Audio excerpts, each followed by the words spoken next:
Hi guys, welcome. இன்றைக்கி மறுபடியும் power பிஐயில் ஒரு ஃபங்க்ஷன் நம்ம பார்க்க வரோம். ரேங்க் அப்படிங்கிற ஃபங்க்ஷன் பார்க்க போகிறோம்.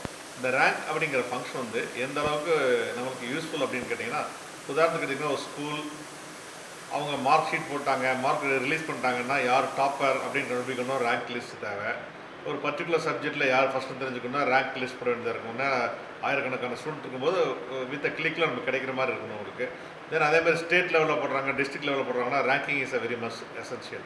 அதேமாதிரி ஒரு டிபார்ட்மெண்டல் ஸ்டோர் எடுத்துட்டிங்கன்னா, டிபார்ட்மெண்ட் ஸ்டோரில் அவங்க நிறைய சேல்ஸ் பண்ணிருக்காங்க. They will also rank which product sales more. எந்த ப்ராடக்ட் ரொம்ப அதிகமாக சேல்ஸ் ஆகுதுங்கிறத கண்டுபிடிக்கிறதுக்கு அவங்களுக்கு ஒரு ரேங்கிங் அவசியம் தேவை. டெய்லி பேசிஸில் எது அதிகமாக சேல்ஸ் ஆகுது, வீக்லி பேசிஸில் எது டாப் லெவல் செல்லிங்காக இருக்குது அப்படின்னு கண்டுபிடிக்கிறதும் அவங்களுக்கு ரொம்ப அவசியமாக இருக்குது. அதே மாதிரி ஒரு கம்பெனி எடுத்திங்கன்னா அவங்க ப்ரொடக்ஷனில் வந்து எந்த ப்ராடக்ட் அதிகமாக அவங்களுக்கு ப்ரொடியூஸ் பண்ணுறாங்க, எது நம்ம மார்க்கெட் நல்லா சேல்ஸ் ஆகிட்டு இருக்குது, வேர்ல்டு வைடு எது நம்ம சேல்ஸ் ஆகிட்டு இருக்குது, அல்லது அவங்க ஸ்டேட் லெவலில் எது அதிகமாக சேல்ஸ் ஆகிட்டு இருக்குது அப்படின்னு பார்ப்பாங்க. ஸோ இப்படி யார் எடுத்துட்டாலுமே rank plays a vital role.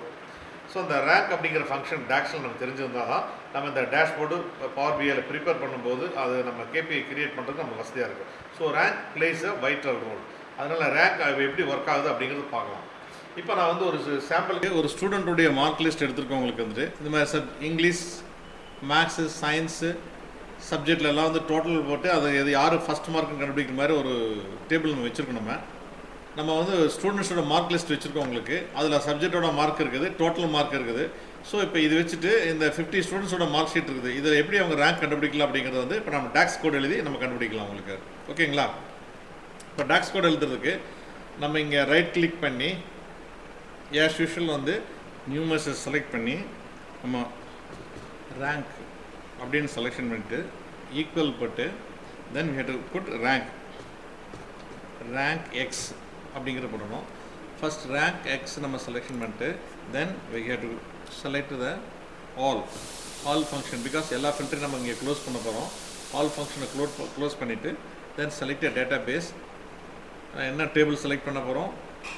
இந்த ஸ்டூடெண்ட்டோட மார்க் ஷீட்டுங்கிறதுல வந்து நேம் ஆஃப் த ஸ்டூடெண்ட் நம்ம செலெக்ஷன் பண்ண போகிறோம். ஓகேங்களா? Then comma again we ought to do na இப்போ நம்ம கால்குலேட் பண்ணணும். கால்குலேட்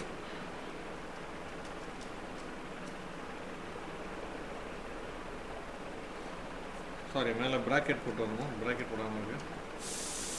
ப்ராக்கெட் போட்டு கமா போட்டு then we have to calculate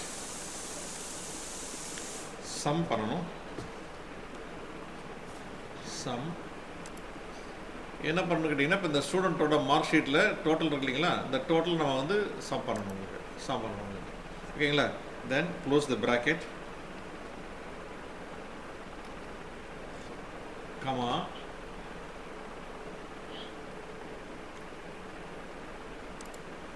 இப்போது நம்ம கமெண்ட் கிளிக் பண்ணி என்ன ரேங்க் என்ன வருதுன்னு பார்ப்போம். இப்போ இந்த ரேங்க் மெசேஜ் எடுத்து நம்ம உள்ளே ட்ரா பண்ணுறோம். சி த ரேங்க் வந்துருச்சு 1 1 1. இவங்க எல்லாம் ஒரே மார்க் இருக்காங்க, அதனால் எல்லாத்துக்கும் 1 1 வருது. அடுத்து பார்த்தீங்கன்னா இங்கே 5 வருது. ஏன்னு கேட்டிங்கன்னா இங்கே 4 பேர்த்துக்கு வந்து ஆல்ரெடி 1 1 ரேங்க் வந்துச்சு. ஸோ அதனால் 5th ரேங்க்னு கொண்டு வருது வந்துட்டு. ஸோ அதுக்கு பதிலாக நம்ம வந்து நார்மலாக என்ன வரணும், இது ஃபஸ்ட் ரேங்க், இது செகண்ட் ரேங்க்னு வரணும். ஸோ அதுக்கு என்ன மாடிஃபிகேஷன் பண்ணால் அவங்களுக்கு வரும் அப்படின்னு பாருங்கள். இப்போ அதில் ஒரு ஸ்லைட் மாடிஃபிகேஷன் பண்ணலாம். ரேங்க்கில் போயிட்டு இப்போ இங்கே டிஎஸ்சி இருக்கு இல்லையா, டிஇஎஸ்சின்னு இருக்கு இல்லையா, டிசெண்டிங் ஆர்டர், அதுக்கு பக்கத்தில் ஒரு கமா போட்டிங்கன்னா then there are 2 options you see. டென்ஸுங்கிற ஆப்ஷன். இப்போ இந்த டென்ஸுங்கிற ஆப்ஷன் போடும் பொழுது இப்போ அந்த டென்ஸுங்கிற ஆப்ஷன் போட்டோன்னே நம்மளுக்கு பாருங்கள் மெரிட் லிஸ்ட் வந்துருச்சா, ஃபஸ்ட் ரேங்க் செகண்ட் ரேங்க்னு உங்களுக்கு கரெக்டாக வந்துருச்சு பாருங்கள் உங்களுக்கு வந்துட்டு. ஸோ திஸ் இஸ் யாரெல்லாம் இந்த டாப் லெவல் இருக்காங்களோ ஒரே மாதிரி இருக்காங்களோ அவங்களுக்கெல்லாம் ஃபஸ்ட் ரேங்க் வந்துருச்சு, அடுத்தவங்களுக்கெல்லாம் செகண்ட் ரேங்க் வந்துருச்சு. ஸோ கரெக்டாக rank has established in a right way. ஓகேங்களா? ஸோ இதுதான் ரேங்க் ஃபங்க்ஷன் இதில் நம்மளுக்கு பண்ணது. இதே ரேங்க் ஃபங்க்ஷனை நம்ம வந்து we can try in business கார்டில் ஆல்சோ. இப்போ பிஸ்னஸ் ஒருத்தர் சேல்ஸ் பண்ணுறாங்க, ஒரு கம்பெனி இருக்குது அப்படின்னா வேர்ல்டு வைடாக அவங்க சேல்ஸ் பண்ணுறாங்க. விச் ப்ராடக்ட் சேல்ஸ் மோர்னா இப்போ இந்த கம்மியான கண்ட்ரிஸ் இருக்கும்பொழுது நம்மளுக்கு பார்த்தா $63,250 தான் நம்மளுக்கு நம்பர் 1. இது 1500ங்கிறது லீஸ்ட்னு நம்மளுக்கு தெரியும். பட் டோட்டல் நம்பர் ஜாஸ்தியாக இருக்கும் பொழுது we have to find a rank இல்லையா. So here also will do it. So இது ஸ்டூடெண்ட்டை க்ளோஸ் பண்ணிட்டு இப்போ நம்ம வந்து இது கார் சேல்ஸுக்கு போவோம். கார் சேல்ஸில் போயிட்டு அதே இங்கே ரேங்க் இருக்குது, நான் ஆல்ரெடி எழுதிட்டேன், டைம் கன்சியூம்க்கு எழுதிட்டேன் உங்களுக்கு, ரேங்க் ஃபங்க்ஷன் எழுதியிருக்கிறோம். So car sales all country எழுதியிருக்கோம் உங்களுக்கு வந்துட்டு, ஆல் கண்ட்ரி. சரிங்களா? ஆல் கண்ட்ரி எடுத்துகிட்டு கமா கொடுத்து then calculate sum car sales total sale கொடுத்துருக்கோம் உங்களுக்கு. இதே டிசெண்டிங் டென்ஸ் கொடுத்துருக்கோம் உங்களுக்கு. இப்போ இந்த ஃபங்க்ஷன் நம்ம இங்கே ரேங்க் எடுத்து நம்ம வந்து இதில் ட்ராப் பண்ணணும்னா we will get the ranking. see 1 to 7 ranking. So இப்போ பார்த்தீங்கன்னா இந்த ரேங்க்கு வெதர் ஸ்கூலில் இருந்தாலும் சரி, ஸ்கூல் ஸ்டூடெண்ட்டுக்காக இருந்தாலும் சரி, அல்லது ஒரு கம்பெனியில் ஒரு ப்ராடக்டாக இருந்தாலும் சரி, அல்லது டிபார்ட்மெண்ட் ஸ்டோரில் வந்து எது ஹையஸ்ட்டாக சேல்ஸாக இருந்தாலும் சரி, ஸோ இந்த ரேங்க் அப்படிங்கிற ஃபங்க்ஷன் நம்ம யூஸ் பண்ணி அந்த ரேங்க் கண்டுபிடிச்சலாம் உங்களுக்கு வந்துட்டு. ஸோ இது டிசெண்டிங் ஆர்டர் வேணுமா அசெண்டிங் ஆர்டர் வேணுமா அதுவும் உங்களுக்கு ஆப்ஷன் இருக்குது, நீங்கள் பார்த்தீங்க. இந்த டென்ஸுங்கிற ஆப்ஷன் யூஸ் பண்ணும்பொழுது எப்படி கரெக்டாக வருது, அதுக்கு முன்னால் பார்க்கும்பொழுது ஸ்கிப் ஆகி போச்சு, அது ஸ்கிப் ஆகி போகாமல் ஸோ இந்த டென்ஸுக்கு ஆப்ஷன் கொடுக்குறப்ப நம்ம கரெக்டான ரேங்க் வர மாதிரி நம்ம பார்த்தவங்களுக்கு வந்துட்டு. இந்த மாதிரி நிறையா ஃபங்க்ஷன்ஸு டாக்ஸ் ஃபங்க்ஷன்ஸ் வந்து நம்ம வீடியோ போட்டுக்கிட்டு இருக்கோம். எவ்ரி வீக் நிறைய வீடியோஸ் போட்டுக்கிட்டே இருக்கிறோம். லைக் பண்ணுங்கள், ஷேர் பண்ணுங்கள், உங்கள் ஃப்ரெண்ட்ஸுக்கு கண்டிப்பாக நீங்கள் ஷேர் பண்ணி விடுங்க. கண்டினியூஸ் சப்போர்ட் பண்ணுங்கள், மறக்காமல் சப்ஸ்கிரைப் பண்ணுங்கள். Thank you friends.